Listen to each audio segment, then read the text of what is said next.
다윗 왕이 온갖 전쟁을 치르고 그리고 반란을 겪어내고 그러면서 거의 다윗 왕이 말기쯤 와 있을 때였습니다.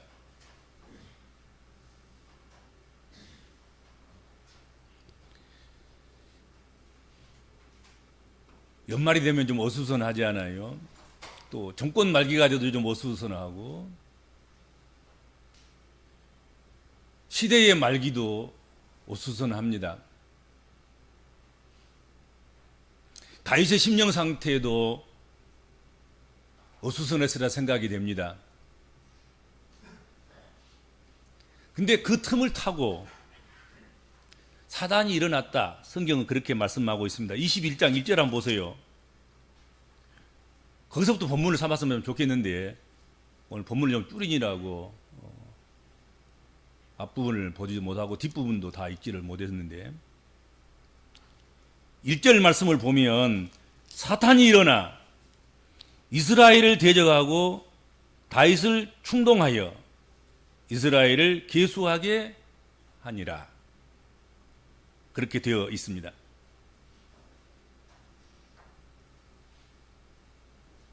사단이 일어난 거예요. 사탄이 역사한 것입니다. 우물쭈물한 마음, 어수선한 마음, 갈팡질팡하는 마음, 또 인생 살 만큼 살았으니까 이제 많은 경험자로서의 교만한 마음, 이런 것들이 있을 때 사단이 일어나서 이스라엘을 대적하고 다윗을 충동했다 하는 거지요.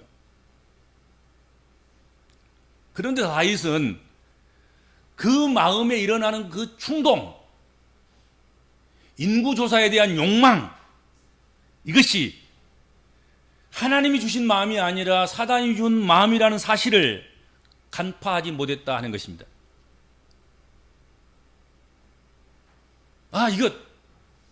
이 욕망은 이건 하나님이 주신 것이 아니야. 하나님이 안 주셨으면 내가 품은 마음일 것이고 그것도 아니면 사단이 준 마음일 텐데 그것을 간파하고 하나님이 주신 것이 아니면 그 마음에서 몰아내야 된단 말이죠. 그렇죠? 그런데 다윗은 그 충동질하는 인구조사에 대한 욕망, 그것이 하나님이 주신 음성처럼 들렸다 하는 거지요. 사단이 주었다는 생각을 못한 거지요.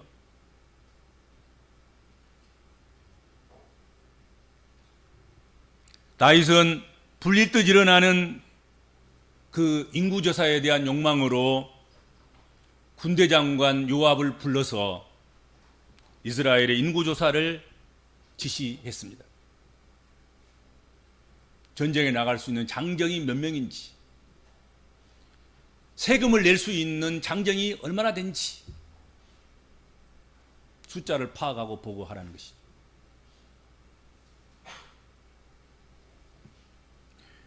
요압은 다윗 왕의 인구조사에 대한 그 지시가 평상시에 다윗 같지 않다는 사실을 감정적으로 정서적으로 느낍니다.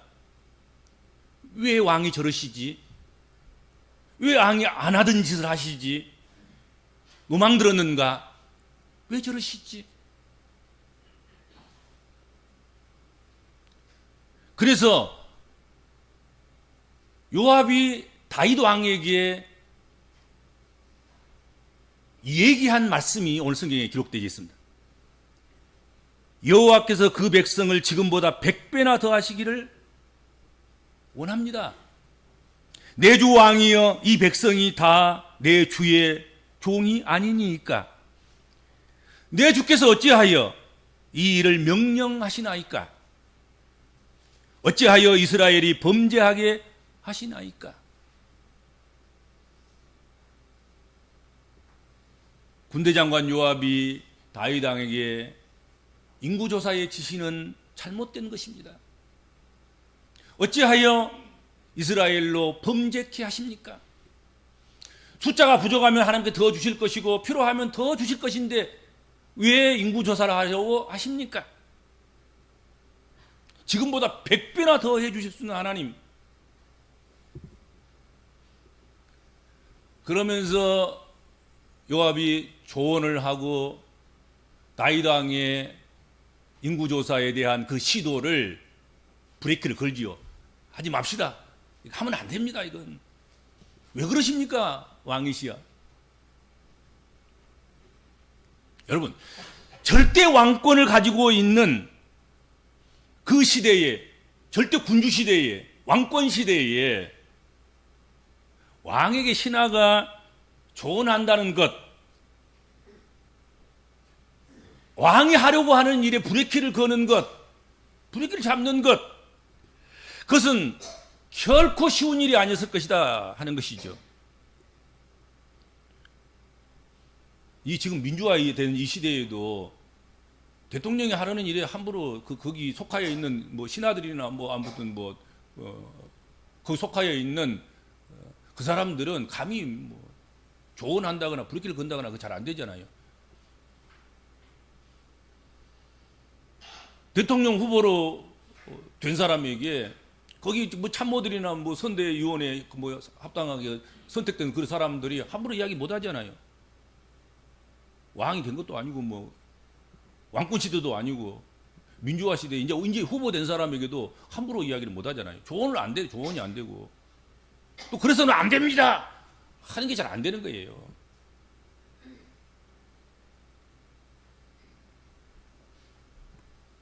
그런데 지금 이 시대가 아닌 수천 년 전에 왕권 시대에 그때에 요압이라는 사람이 있었다는 거예요. 요압은 다윗 왕의 그 지시를 일거에 항거합니다.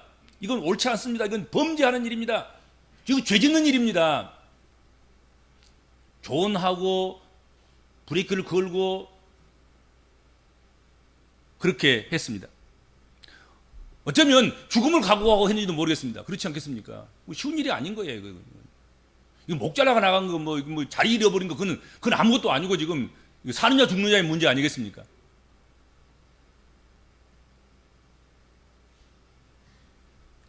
그래서 오늘 본문 말씀을 읽으면서 요압이 잠깐이지만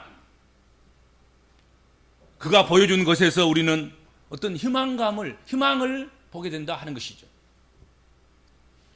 절대 왕권 시대에도 지금이 아닌 그때 시대에도 요압 같은 사람이 있었구나. 오늘날에도 없는 요압이 그 시대에 있었다. 얼마나 감사하고 감격스럽고 그래도 다윗 시대가 희망찬 시대이며 그래도 그때가 가장 하나님께서 이스라엘에게 복 주실 때였지 않나 하는 생각을 우리가 해보게 되는 것입니다. 그렇죠? 요압은 왕이 하려고 하는 죄악된 일을 묵인하고 방조하지 않았습니다. 다윗이 이때 요압의 조언을 경청하고 요압의 조언에 대해서 받아들였으면 얼마나 좋았을까? 그런 아쉬움은 남습니다. 그렇죠?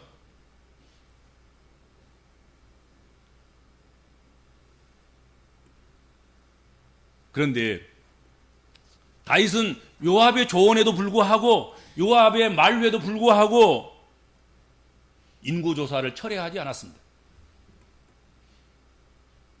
다윗은 엄한 명령으로 요압에게 인구조사를 속히 할 것을 재촉했다 하는 거지요. 4절 한번 볼까요?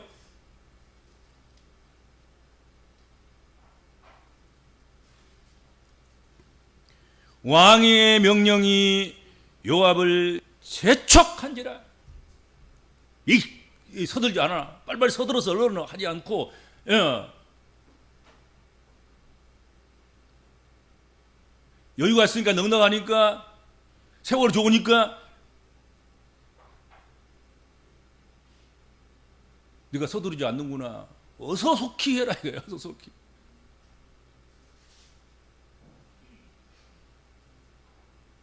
혼쭐을 낸 거예요. 사실은 어떻게 보면.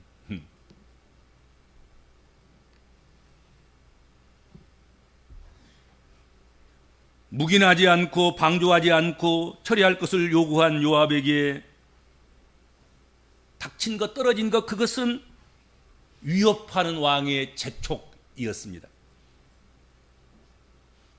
요압은 더 이상 고집을 부릴 수가 없었습니다. 이것이 왕권 시대의 한계였고 요압의 한계였습니다. 왕권 시대는 어쩔 수 없는 거잖아요. 왕이 주인이고 왕의 것이고 왕에게 모든 것이 다 들려 있는 것이고 우리는 이런 시대를 다 지나가고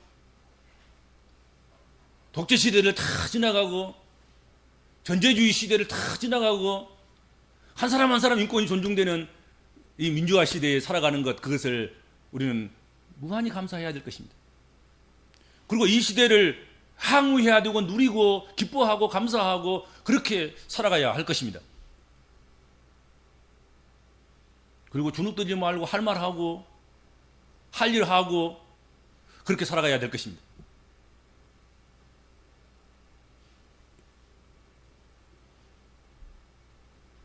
다윗이 행한 인구조사는 그 마음 중심에 통치하시는 여호와 하나님을 멀리하고 자신의 능력과 자신의 권위를 과시하는 것. 이스라엘의 통치자는 나 다윗이다.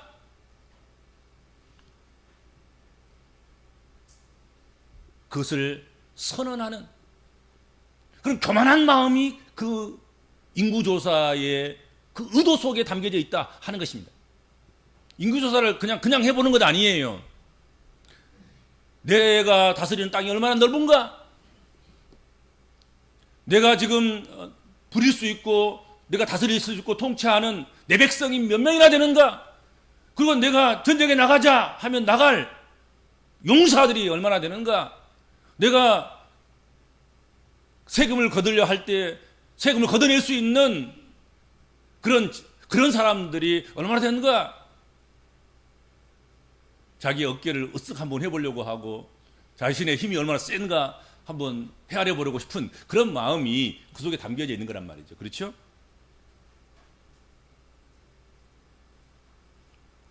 내가 싸워서 땅을 넓히고 백성을 얻었다는 자기를 내세우는 의도가 있었던 것이 분명합니다.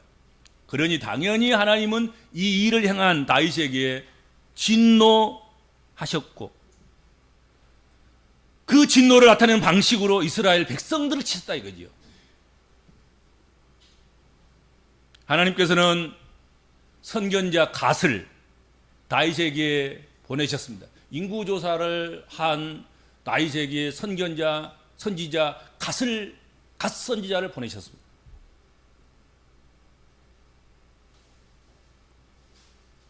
다윗에게 보내셔서 그에게 어떤 재앙으로 보응받을 것인지 세 가지 안 중에서 하나를 선택하라고 말씀하셨습니다.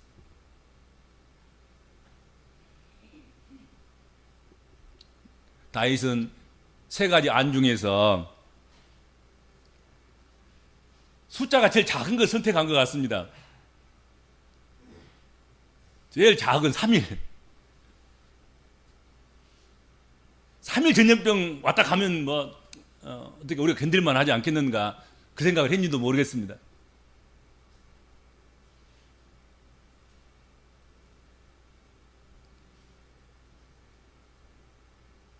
이 일로 이스라엘 백성이 7만 명이나 죽임을 당했습니다. 3일 전염병을 택한 그 결과로 3일이 다 차기 전에 7만 명이 전염병으로 죽었습니다. 자, 여기서 억하고 넘어지고 죽고 저기서도 전염병이 맴돌아서 마을이 몰살당하고 그랬다는 소식이 막 이제 왕궁으로 들어온 것 아니겠습니까? 막 물밀듯이 막 소식이 돌아오는 거예요. 그렇게 되자 다윗은 이 문제를 놓고 대응에 나섭니다. 그런데 이 다윗의 대응은 남다른 모습이었음을 오늘 본문 말씀에서 보여주고 있다 하는 거지요. 여기에 오늘 살아가는 우리 복음적인 그리스도인들이 받아야 할 메시지가 있어요. 그래서 오늘 이 본문을 본문 말씀으로 정하고 또 오늘 말씀을 나누게 된 것입니다.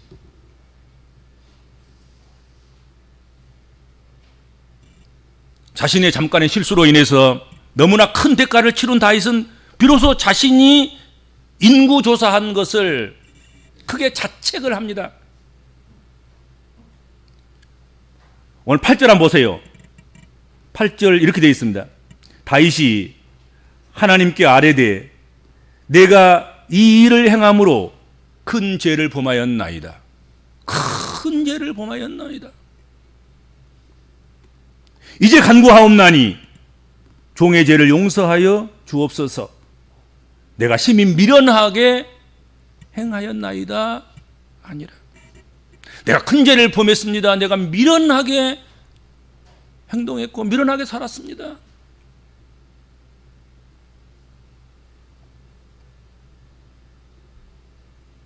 하나님 앞에서 심지어는 자신의 충복인 여호와 앞에서까지 미련하게 행했음을 고백한 것입니다.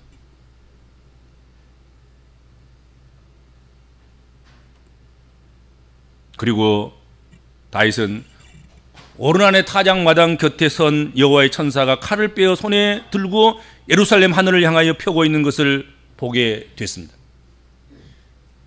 그러니까 3일 지금 전염병이 아직 안 끝난 거예요. 그렇죠. 아직도 중심지는 아직 안 친 거예요. 어떻게 보면은 변줄이 쫙 치고 이제는 오르날 타작마당에 지금 하나님의 천사가 서 있는 거예요. 뭘 들고? 전염병이란 칼을 들고 예루살렘을 향하여서 지금 진군하려고 막 있는 거예요. 그걸 보는 순간 내가 자책하고 내가 큰 죄를 범했고 내가 미련한 행동을 했습니다 하고 고백하는 그 정도 가지고는 안 되겠구나 그렇게 생각한 거지요. 그래서 오늘 본문 말씀에 보면 다윗이 혼자 가는 것이 아니고 장로들을 불러 모으고 장로들과 더불어서 굵은 베옷을 입고, 이거 상복과 같은 것입니다, 여러분. 죄인이 입는 옷이에요. 왕복을 벗어버리고 죄인의 옷을 입고, 그리고 얼굴을 땅에 대고 엎드려서 하나님께 아뢰었다, 하나님 기도했다 이거죠. 여러분, 혼자 가서 내가 좀 잘못했어요, 하나님 용서해 주세요, 그거 쉬운 것인데, 자기가 그린 나라의 장로들을 대동하고 그들과 함께 가서 그들 앞에서 지금 왕복을 벗어 던지고 제수복을 입고 보좌에서 내려와서 땅에 엎드렸어. 하나님께 아뢰었다 이거지. 그 아뢰 내용이 오늘 성경에 나와 있습니다. 그리고 오늘 본문이고 오늘 설교 제목이에요. 그렇죠? 백성을 계수하게 한 자가 내가 아니니까. 접니다. 죄인의 계수, 죄인의 원흉, 죄의 원인 제공자, 죄 짓는 자는 납니다. 내가 아니니까 접니다. 그 말이죠. 그렇죠? 이 양 때는 무엇을 행하였나이까? 이 백성은 지금 죽기만 하고 있지. 전염병에 저기서 억하고 아버지 집을 치시고 주의 백성에게 재앙을 내리지 마옵소서 하고 부르짖었습니다. 저 천사의 손에 있는 저 전염병의 칼을 하나님 이제 내려놓으시옵소서. 저 백성들은 무고한 백성들입니다. 그 칼을 맞아야 할 자는 왕이고 저고 나고 나와 내 집에 재앙을 내리시옵소서.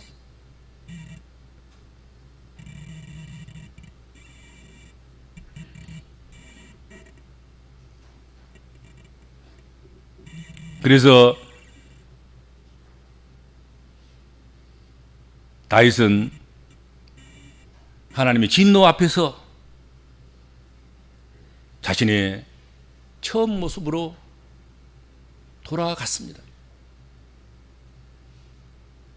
양치기 옷보다 더 더러운 베옷을 입었습니다. 왕의 자리가 아닌, 보좌가 아닌 땅에 엎드려서 가장 작은 자, 막내, 사람이 눈에 띄지도 않고 중요시 여기지도 않은 그런 자리, 그 자리로 내려갔습니다. 대부분의 사람들은 처음 모습으로 돌아가는 것, 그것을 부끄러워하고 주저합니다. 그래서 기회를 잃습니다, 많이. 그러나 다윗은 그렇지 하지 않았다 하는 거지요. 다윗에게 우리가 배워야 될 점은 바로 여기에 있습니다. 염치고 체면이고 간에 그는 깨닫는 순간 주저하지 않고 처음으로 돌아가는 사람이었습니다. 다윗은 원래 막둥이예요. 베들레헴 양을 치는 집에, 그것도 아들이 많은 그 집에 막둥이.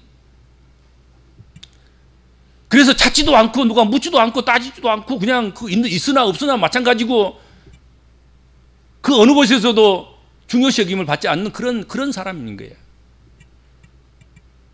근데 그가 왕이 된 거잖아요.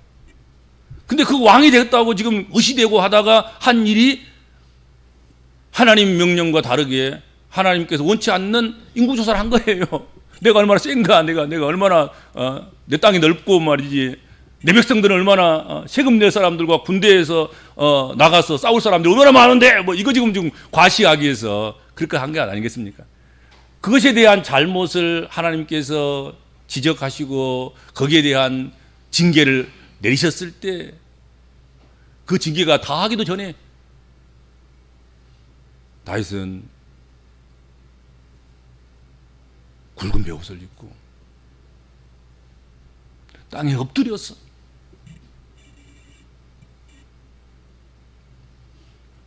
주님께 부르짖어 아뢰이고 간구했다. 자기가 죄인인 것을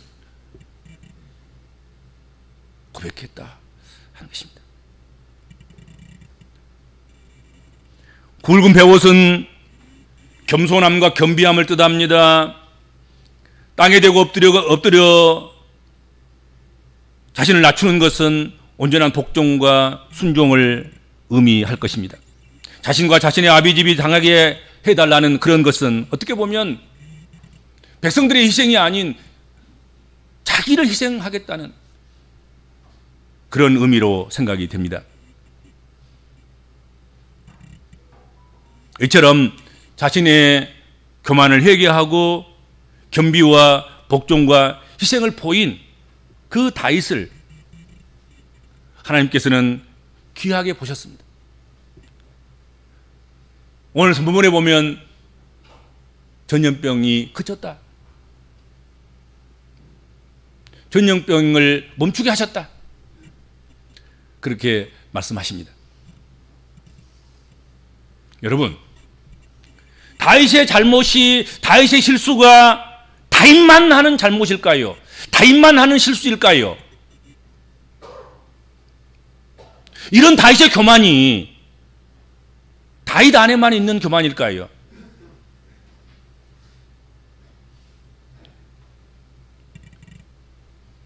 내 안에는 과연 이런 실수가 없고 이런 교만이 없고 이런 잘못이 없는 것일까요?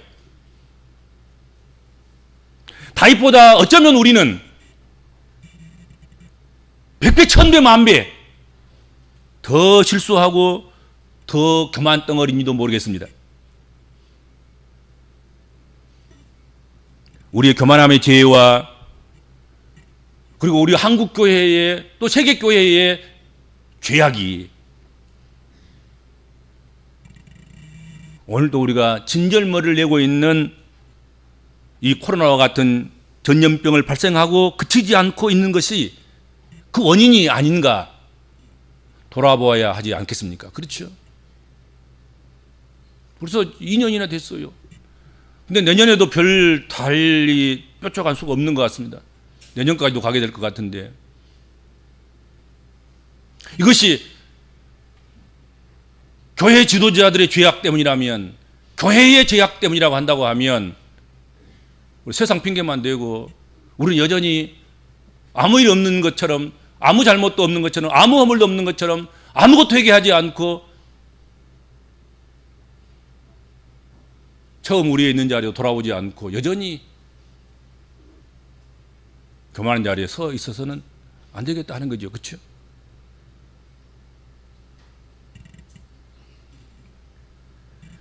우리가 지금 해야 될 일은 다윗처럼 마음의 허리를 동이고 하나님 앞에서 굵은 베옷을 입고 바짝 얼굴을 땅에 대고 엎드려서 회개해야 되지 않을까 하는 거지요.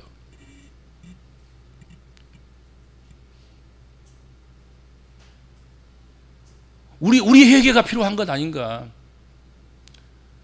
어떻게 보면은 교회의 지도자들과 교회의 죄악이 아무 죄 없는, 어떻게 보면은 세상 사람들에게 전염병에 시달리게 하는 그런 것은 아닌가?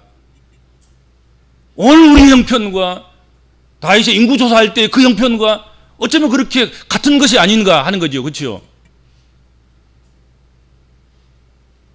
오르난의 타작마당에서 여호와를 위해서 다윗이 제단을 쌓은 것처럼 그렇게 하나님 앞에 진심으로 제단을 쌓는 그런 복음적인 그리스도인들과 주의 종들과 그런 교회가 나와야 되지 않겠는가 하는 거지요.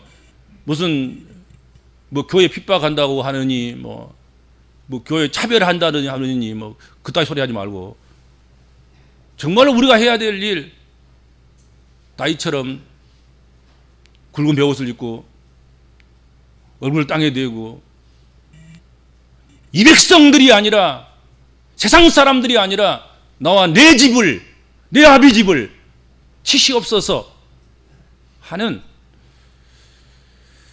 그런 성도, 또 그런 교회가 되면 하나님께서 이스라엘에 내렸던 전염병의 재앙을 멈추게 하셨던 것처럼 이 세상에 내린 질병이 그때서야 끝나지 않을까 하는 생각을 하게 됩니다. 오늘 주신 이 말씀이 다윗 시대의 말씀이 아니라 오늘 이 전염병 시대에 우리에게 주신 하나님 말씀이기를 소망합니다. 기도하겠습니다. 주님 은혜를 감사합니다.